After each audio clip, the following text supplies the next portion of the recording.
자, 사단원에서는 한자 공부 어떻게 해야 되는가? 매우 중요합니다. 많은 분들이 한자 공부 어떻게 해야 되는지 명확하게 모르고 있고 또 많은 질문들을 합니다. 자, 한자 공부 어떻게 해야 됩니까?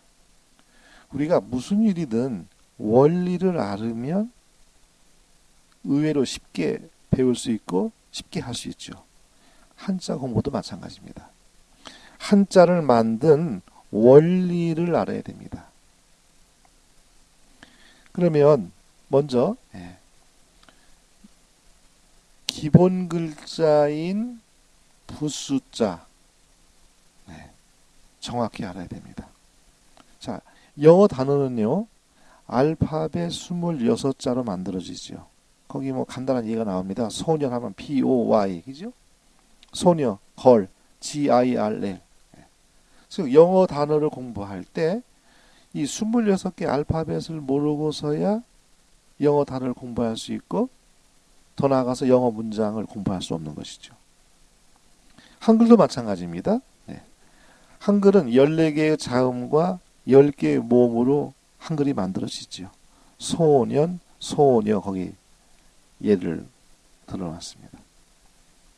자, 이와 같이 영어를 배울 때 26개의 알파벳, 한자를 배울 때 14개의 자음과 모음을 반드시 알아야 되죠.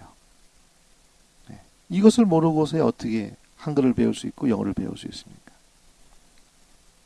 집을 짓는데 벽돌이 없이 어떻게 집을 지을 수 있습니까? 어떤 그런 기본 요소가 되겠죠. 한자도 마찬가지입니다. 알파벳과 같은 자음과 모음과 같은 것이 바로 부숫자이죠. 이 부숫자를 알아야 됩니다. 한자는 부숫자 자체가 한자가 됩니다. 거기 얘가 나오지요. 해일, 달월, 불화, 물수, 나무목. 이것은 부숫자이면서 한자를 나타내는 것이죠. 근데 대부분의 한자는 부숫자의 결합으로 한자가 만들어집니다. 마치 영어 알파벳으로 자음과 모음이 또 알파벳 26개로 영어 단어 한글이 만들어지듯 부숫자의 결합, 즉 합해서 한자가 만들어지는 거예요. 거기 얘가 나옵니다. 해일과 달월은 각각 부숫자이고 자체가 한자이죠. 근데 해일과 달월을 합해서 만든 자는 발글명입니다. 이런 경우를 보통 회의자라고 합니다.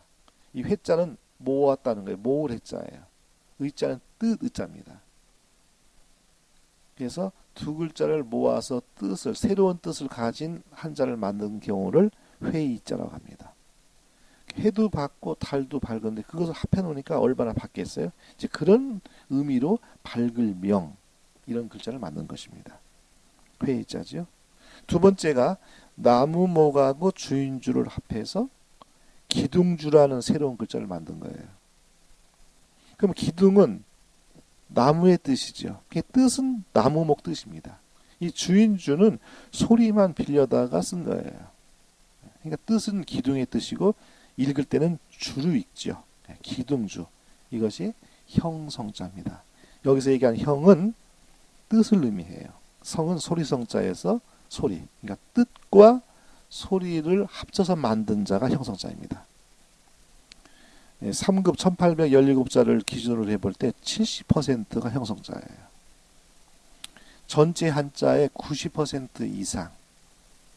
어떤 분들은 뭐 97%까지 얘기합니다. 그러니까 대부분의 한자는 형성자입니다. 그래서 이 형성자가 대단히 중요합니다. 거의 대부분의 글자가 형성자이기 때문에 실은 우리가 이 한자 만드는 원리 육서로 분류해서 공부하면 그만큼 학습 효과가 좋은 것입니다. 하여튼 어찌됐든 간에 알파벳과 같은 자음과 모음과 같은 부숫자를 꼭 알아야 된다는 거 이거 기억하셔야 됩니다. 자, 두 번째로는 방금도 설명했습니다만 한자 만드는 원리 육서에 대한 개념 이 육서에 대한 뜻을 정확히 아셔야 돼요. 육서라는 것은 6육자입니다. 그러니까 한자를 만든 그 원리가 6가지라고 해서 육서예요.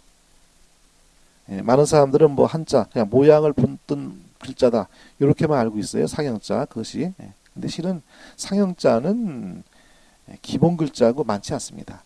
거의 대부분은 실은 형성자입니다. 그래서 이것을 정확하게 아셔야 돼요. 어떤 경우가 상형자고 어떤 경우가 형성자인지. 우리 어떤 종류를 알아야만이 더 이해하기 쉬운 거 아닙니까? 그렇죠. 그래서 한자 공부 어떻게 해야 되는가? 두 가지입니다. 기본 글자인 부숫자 214자를 아셔야 된다는 거. 두 번째, 한자 만드는 원리 육서 6가지 방법을 정확히 아셔야 된다는 거. 이것을 강조하고 싶습니다.